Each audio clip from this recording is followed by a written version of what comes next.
Oh, this was Alrighty. bad. This was Austin's idea 100%. He wanted to Why are all watch my this. ideas the bad ones? I don't know. You just enjoy terrible things. I don't remember the last time you picked an actual good wrestling show to watch. It's always cursed I every time. mean, I, I mean, the main event Mafia episode was good. You wanted to watch it because it was cursed. Don't try to sit here and act like it was a good deed that you did, putting me through that. You're telling me I put you through draws pushing Hawk off the Titantron, and that wasn't good to you? Yeah, and you know, instead of watching a wrestling show that has a good match or something, you want to watch a fucking Monday Night Raw where they imply that fucking Hawk committed suicide. Okay. That's what you wanted to watch. I mean, we got to see fucking Kelly almost naked in this one. Yeah, and like you said, she was barely 18 as well. So, She was still 18. I I know, mean, but still. If you can't tell, we watched the fucking June 13th, 2006 episode of WWE CW. The first episode. aka the first episode of WECW. Yeah, it was bad. It was cursed. It was only like 40 minutes long, but it was cursed. This show So, is good. so the show. Um, so quickly, was the reason that they made WWE CW, was it because One Night Stand was so well received? Is that why? Yes. Okay, well, that was mistake number one that they made. Uh, we covered WWE CW thing before when we covered December to December, but this was the actual program went from 2006 to 2010, and one of the worst things WWE ever put out was WWE CW. So, Genuinely, honestly, underrated. I think WECW fucking, like at least the first couple months of it before December to Dismember, because that, like, around then. But, like, the first couple months of it, actually, it was cursed, don't get me wrong. But, like, it's funny as fuck to watch because it's so bad. so A little bit before December to Dismember, and then onward, it's just bad. Like, you can't laugh at it at that point. yeah. So to get into the show, it starts off with excuse me. It starts off with this intro promo where they're playing "Let the Bodies Hit the Floor" in the intro, so you already know what type of energy this show is on. And it starts with fucking Taz and Joey Styles as the commentators and welcoming them back to ECW, and then fucking Paul Heyman comes out in the trench coat with the full ponytail and everything, and starts cutting a promo about ECW, and he has this bag, and he says, "Please welcome Rob Van Dam," and RVD comes out with the WWE Championship because he beat John Cena for it at One Night Stand, and he comes out with the title. Excuse me. And he gets in the ring and starts talking about how he won the title and shit.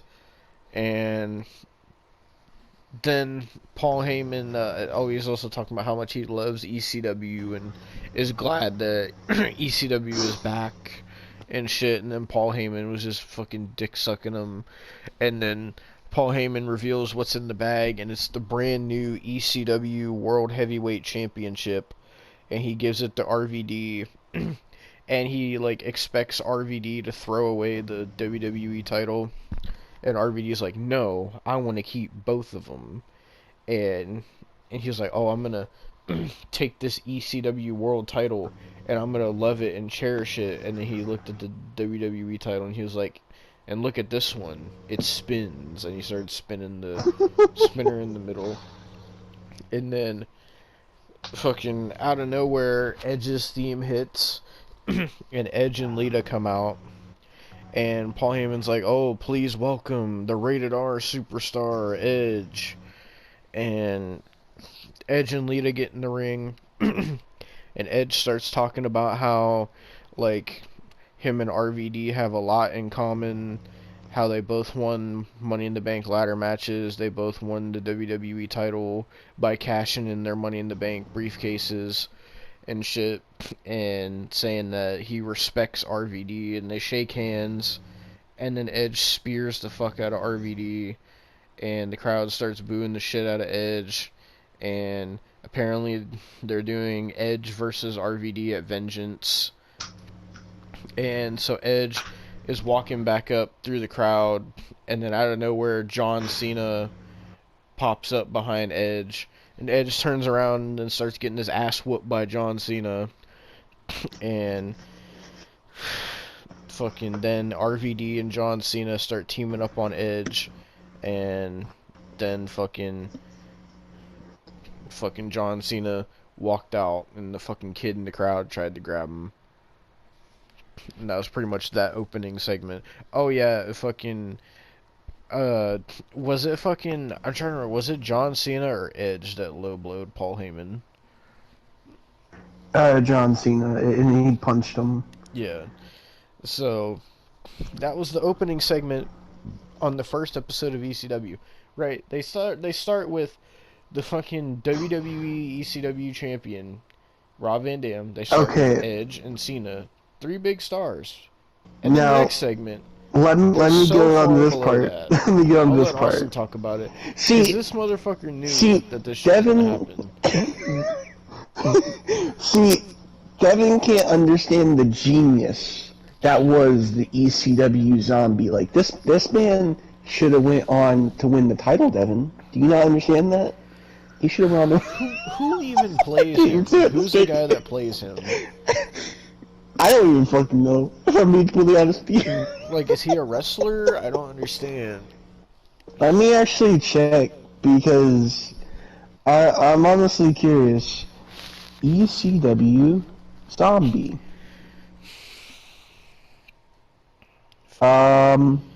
Tim Arson is who plays him. What an intimidating name for a zombie. Tim. Let's see, he's dead. Oh, well, he's actually dead. Isn't that nice? The zombie is dead. Great, Austin. Great timing.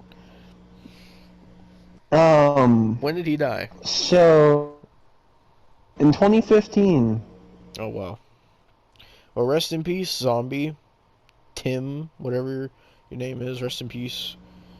So, he was in the WWE and IWA in Puerto Rico. So, yeah. What is the IWA? It's a Puerto Rican company. Like, it's in Puerto Rico.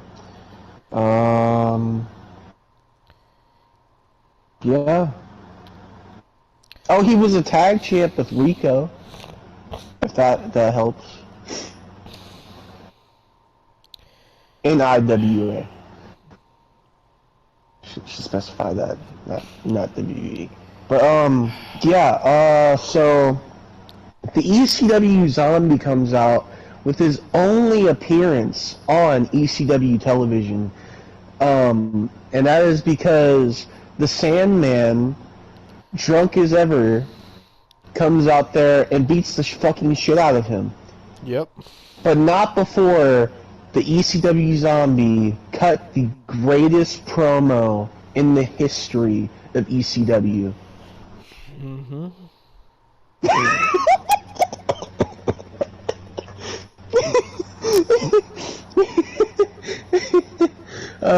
This is great, bro. You see, Devin, we had to get to this at some point. Like, you can't. Like, this is a point in time in history, Devin.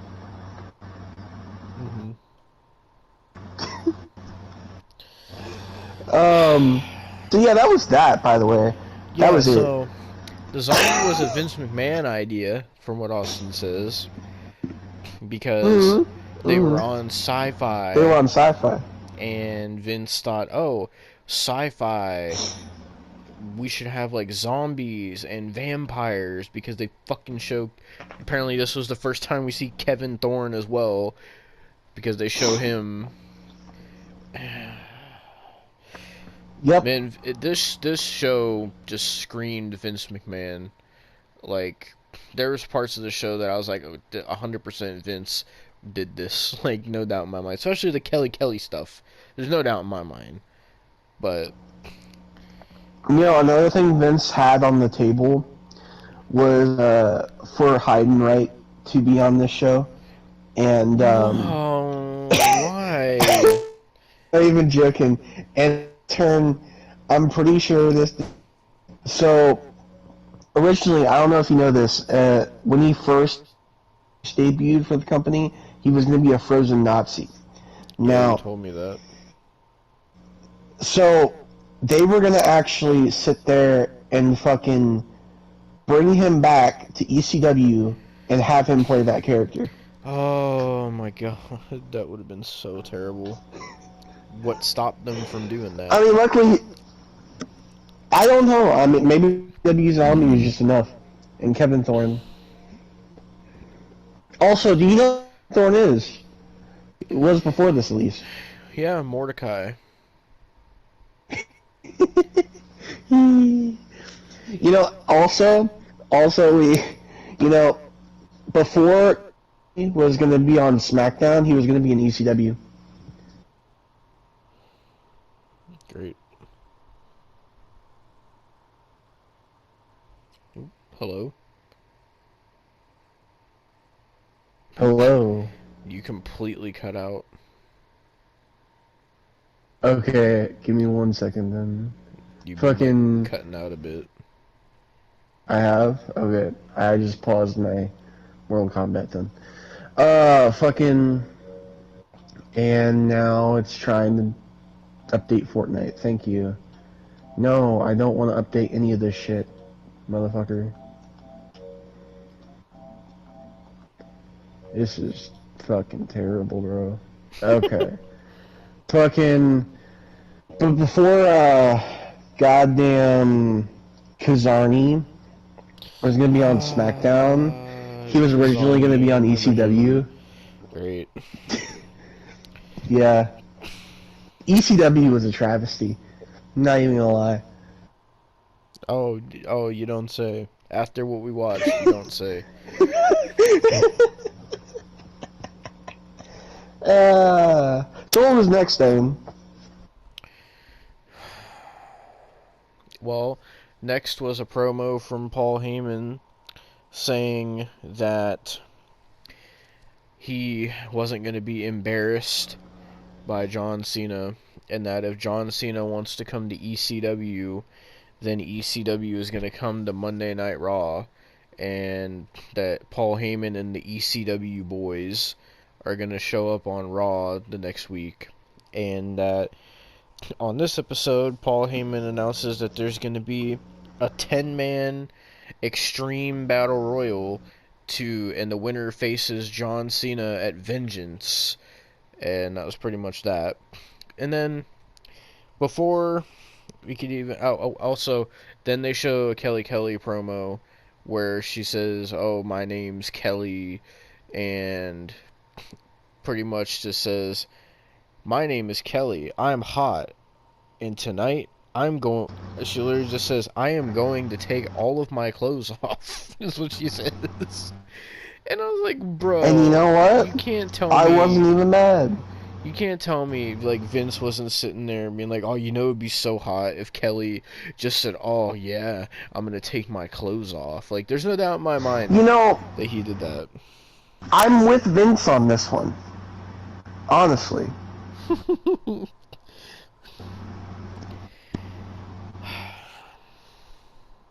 But we'll get to Kelly Kelly later in the show, because all of a sudden Kurt Angle comes out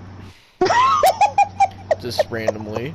Doesn't even wait for his fucking music to get to the chorus. He just straight walks out, absolutely parked out of his fucking mind. His pupils were so fucking small. My man was on a different fucking planet. He shot the fuck on fucking Just Incredible. You could tell.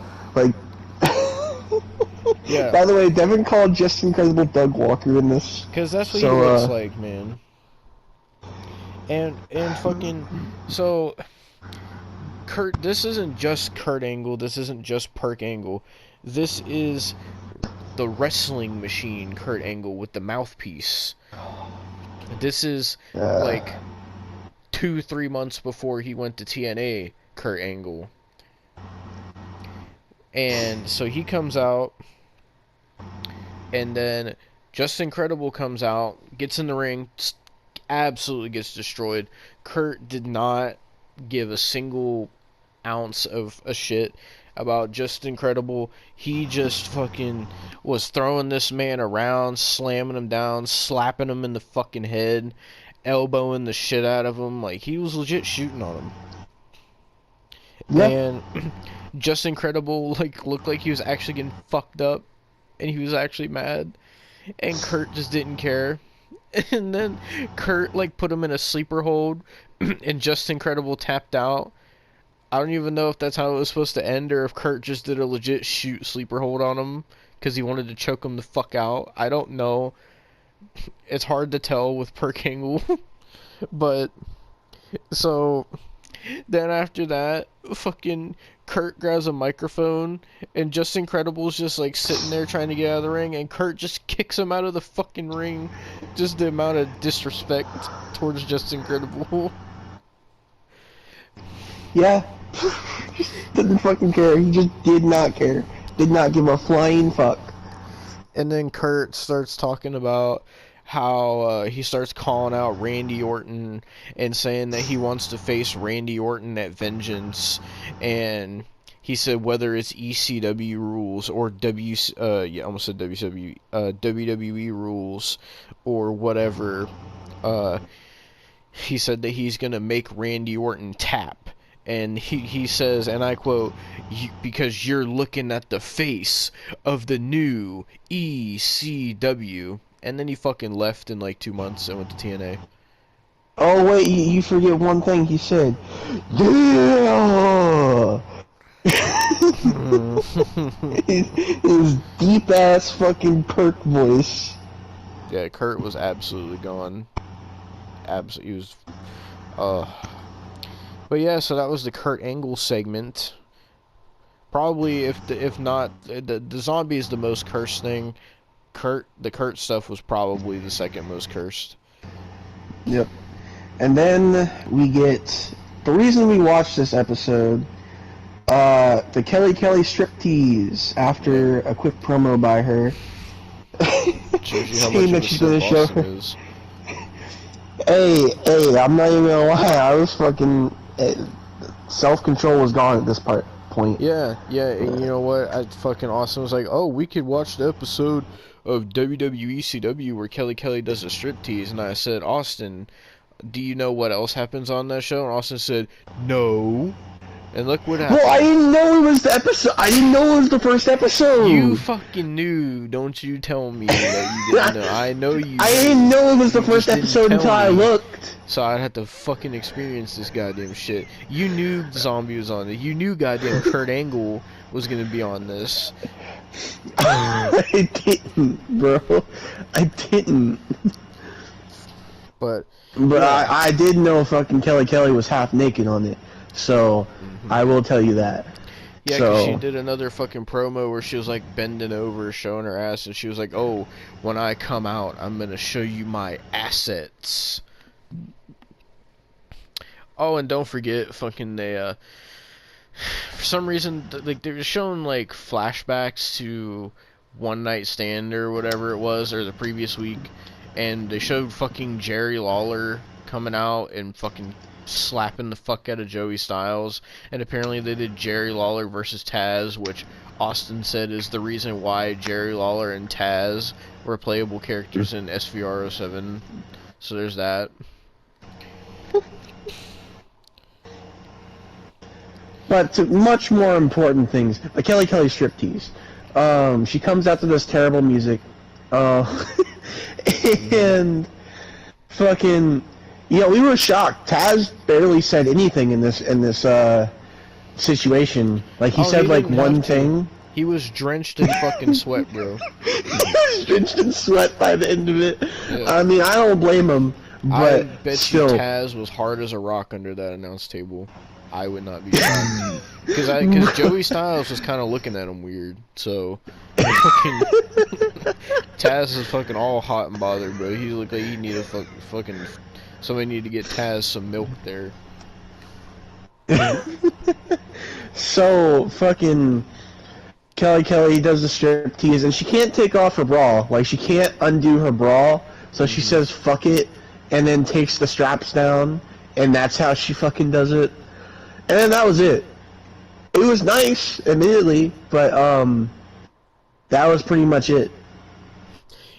Somebody could make an edit of that and take out the part where you said like she, and like put it into a segment where we're talking about Kurt Angle and just have an out of context clip where it makes it sound like Kurt Angle took his straps down and showed like his fucking shit. Oh my fucking god. Said out of context Austin moments. Nah, bro. But fucking next was the Battle Royal, and man, Paul Heyman was really running dry on ECW's best, wasn't he? Because wow. Yeah. It wasn't just the Battle Royal, Austin. It was the Extreme Battle Royal. Oh yeah, but it had ECW's best in it, and that included the FBI of fucking goddamn Little Guido, Big Guido, and Tony Mamaluke.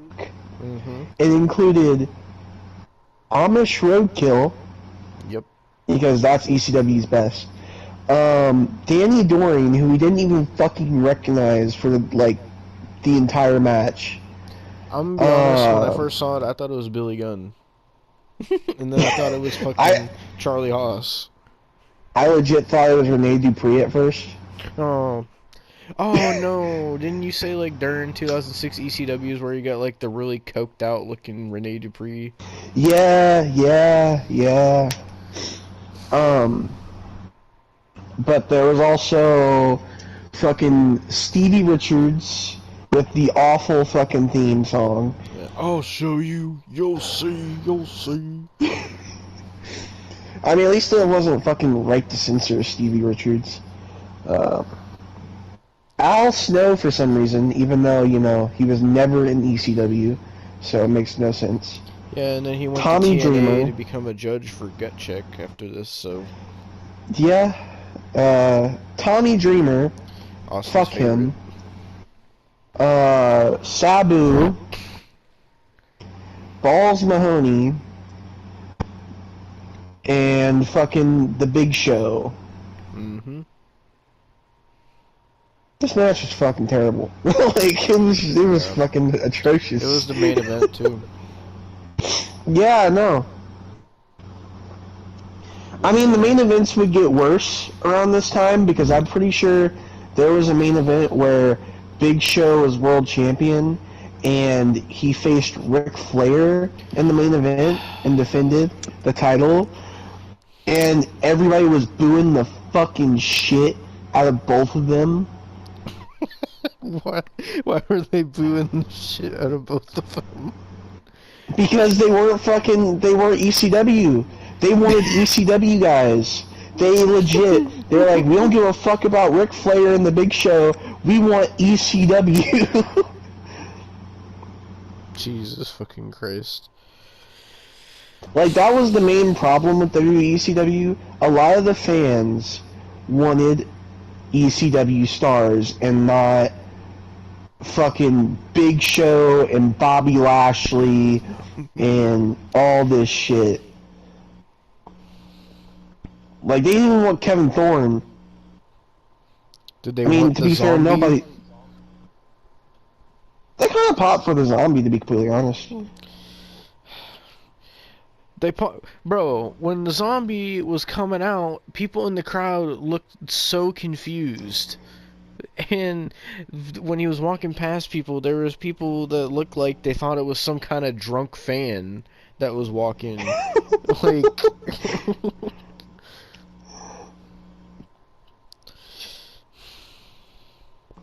But yeah, fucking, that... Oh, well, we guess we gotta talk about the main event. I mean, yeah. fucking Big Show, like, almost killed Amish Roadkill. Yep. And then he eliminated, like, almost everybody except for Sabu, and Sabu, eliminated the Big Show with the help of, Big Guido. By the way, one thing that we gotta mention, and they replayed this, I told Devon, this is, like, one of the best things besides the Kelly striptease. They had the Big Show throw Tommy Dreamer through a table. Mm-hmm. And it made me so happy that he was in pain. So speaking of Tommy Dreamer, do you want to tell the people what you told me that they might not know about how crazy this man is? So this man is fucking insane, and this is why I want to tell you this, because I was watching a YouTube short, and it was by, I think it was Kevin Nash that told the story. Oh, great. He was on a shoot interview. Oh, of course, Kevin Nash. So, apparently, around the time of the invasion, and that shit going on, so, basically, this is, like, Kevin Nash heard this from Tommy Dreamer himself. So Tommy Dreamer just straight up told Kevin Nash this. So fucking Kevin Nash went on to say that Tommy Dreamer, around the time of WrestleMania, was it X7? That was in 2001? Is that correct? Okay.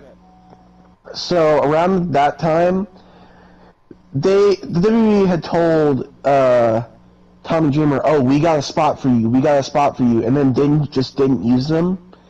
So, Tommy Dreamer had this plan where he was going to go up to, WrestleMania, and by the way, I forgot to say this part of it, so he wasn't just gonna do what I told you, it was gonna be a murder-suicide. Oh my god. Because he was going to find Vince McMahon, kill Vince McMahon, and then put the gun on himself, and then shoot himself at WrestleMania.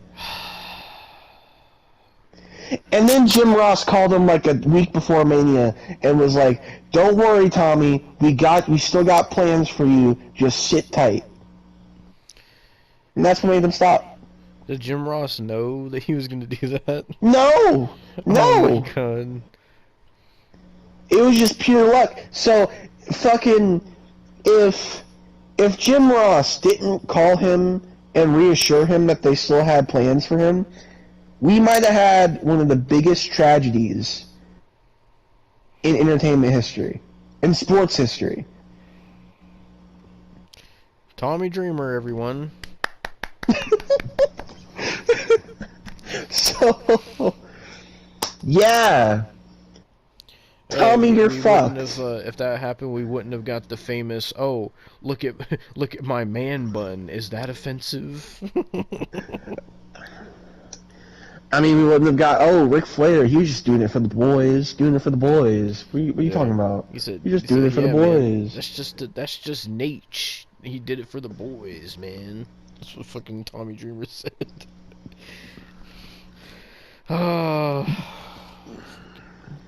You know, apparently Tommy Dreamer is the fucking Impact goddamn, like, TV champion or something now.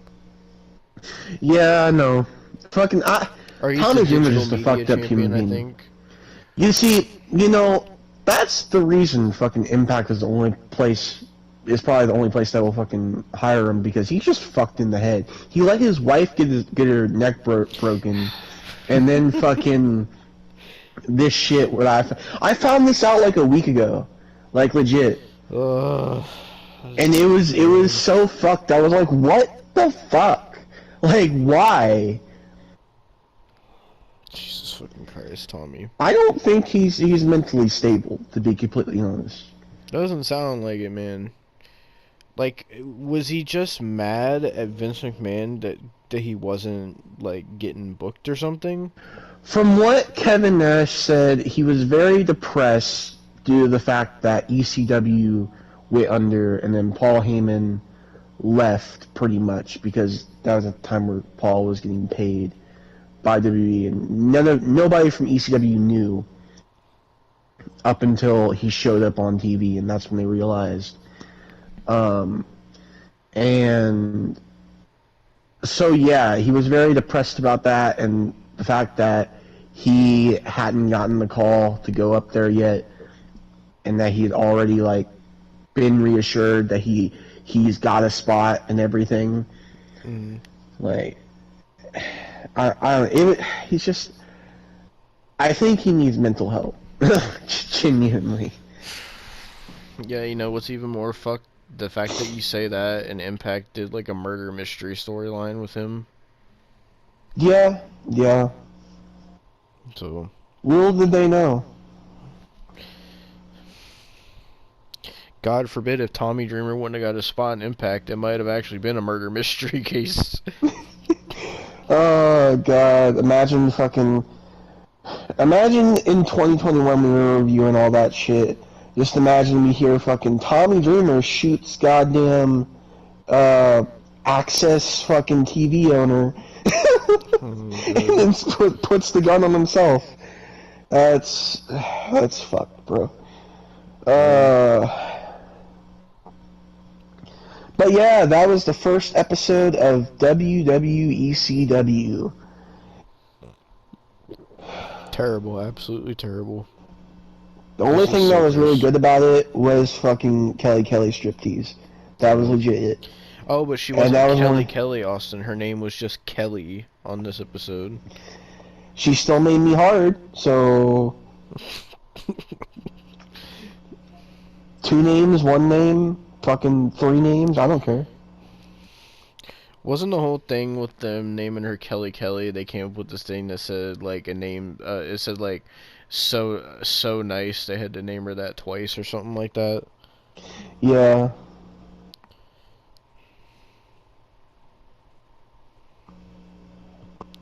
Jesus Christ.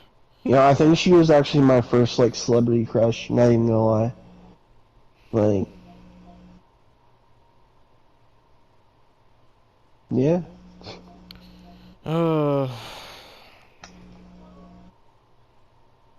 That was that curseness. Hope y'all enjoyed fucking WWECW. Cause Barbie Blank, if you wanna hop in my DMs. fucking Tommy Dreamer, if you wanna hop off a bridge.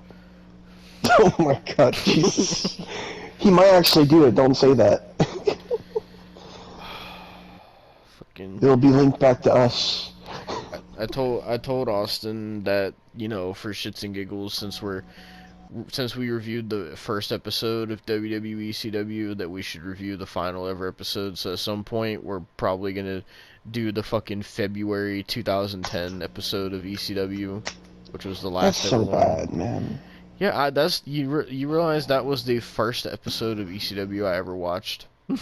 I watched really? Yeah, because I got into wrestling at the end of '09, and then I found out what ECW was from, like, the games, because I didn't know it was on TV, and then I saw a promotion thing on, like, Raw, I think it was, and it was like, oh, don't miss the final ever episode of ECW, and I was like, oh my god, ECW's on TV? I had no idea. So, because it was on a fucking channel that I never watched, I don't know if it was still on Sci-Fi at the time or whatever. It was still on Sci-Fi, yeah, because then NXT was on Sci-Fi.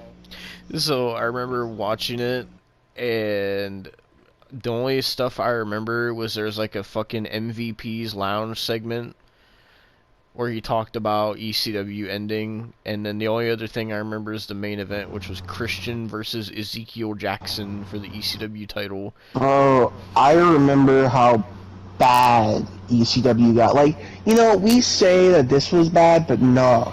You don't understand. In, like, 2008, you want to know what the title picture was? What?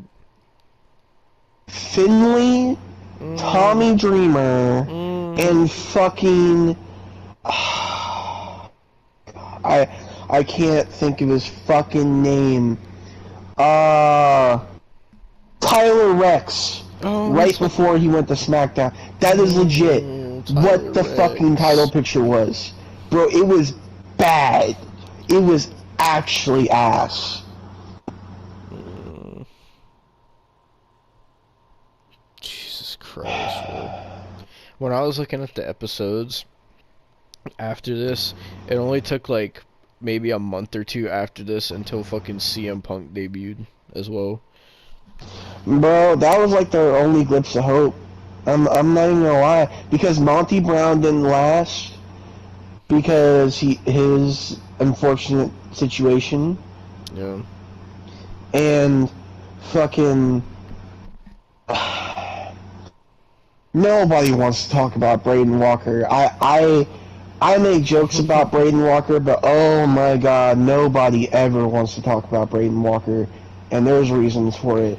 You know, the funny thing about Braden Walker is I've seen people they were doing meet and greets for like Impact 1000, which happened tonight, and one of the meet and greets was with fucking James Storm and Chris Harris. Bro, I would not pay money to meet Braden Walker in person. I would not. Braden Walker is the type of person, like, if you see him on the street and take a picture with him, okay. But if you're sitting there paying money to see this man, you get a life, bro. Touch grass if you're paying money to see this man.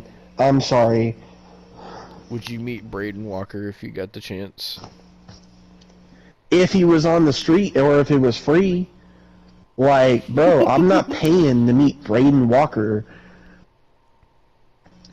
Devon, that's like you paying to meet the ECW zombie before he passed. Like, you don't know. You just don't do it, okay? No disrespect, but I'm not going to pay for that. Like... The fucking fans in the arena paid for that. They got to see him live. I mean, they paid for it unwillingly. Like, okay, that's for like you wanted to meet Kevin Thorne and you paid for it. How would you feel about that? I mean, as long as his fucking whoever that chick was that was with them was there, I wouldn't mind. No, she is no strings attached. She's gone. Oh, then no. You pay like $60 to meet Kevin Thorne. Oh fuck no, I wouldn't pay that much. Feels like that's how much it is for a meet and greet. Do you realize that's how much it usually is for a meet and greet at places like that? It can be more. Bro, I paid Jeff Hardy $40 for a photo and an autograph. I'm telling you, it went up. It definitely went up. It was fucking to meet Mick Foley. It was $80. Was that just for the photo? Yeah. Damn, it's not even like an autograph. I mean, I got like 4 photos out of it because he's like a nice guy and he did like 4 different photos. Like he did one where he was wearing the Mankind mask and trying to give me the Mandible Claw.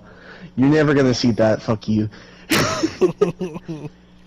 It probably looks extremely cursed. It is. So the only one you guys might see is the one where I'm actually like doing, like I'm just posing with them with the bang bang. That's like the only one because it's actually normal and shit.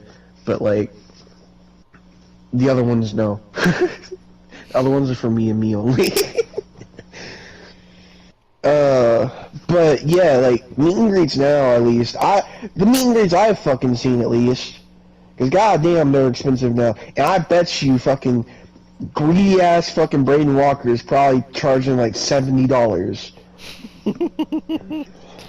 Yeah, wouldn't be surprised. But on that note, thank you guys for watching this cursedness. Yeah. Again, Bobby Blank sliding my DMs. Yep. And fucking. Oh god. This thumbnail is gonna be so cursed. I haven't even made it yet, but I know it's gonna be so cursed. But with that being said, thank you guys for watching. We'll see you next time for whatever cursed shit we do. I know we're doing a cursed episode of SmackDown after this. We'll do the last ever episode of ECW at some time in the future as well, so stay tuned for I'm all gonna put that on the list, actually. Yeah. We have a list now. Yep. Most of it is Don't things worry, with y'all. Kurt Angle on it. I mean, people like things with Kurt Angle on it. I mean, that's like our go-to.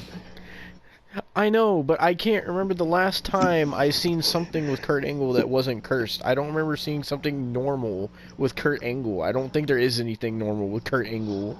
There isn't, Devon. That's what we gotta. That's what we gotta realize. There isn't anything normal with Kurt Angle.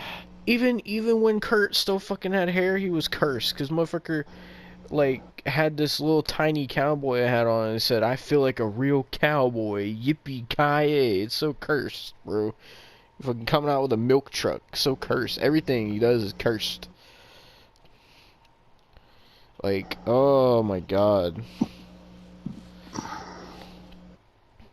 Do you see fucking what Kurt Angle looks like now? He's like growing the fucking Impact beard back. Yeah, I saw it. So now that's just making me think of him fucking in the goddamn clown mask. So Yeah. that. Do you think we could like get him to put on the clown mask again? You think he still has it? I don't know. I couldn't tell you. You know, Kurt Angle has a weird thing with clowns. Kurt Angle has a weird thing with everything.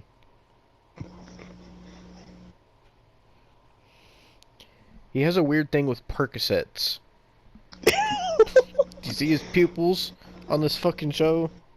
Like, Yeah, I did. I was the one that pointed it out. I mean, it was gone. But, yeah, let's fucking end this. Thank you guys for watching, and this was so cursed. I don't even know how to do an outro, just at the fact that this was so fucking cursed. So, thank you for watching, and we'll see you in the next fucking absurdly cursed thing that we watch. So, peace.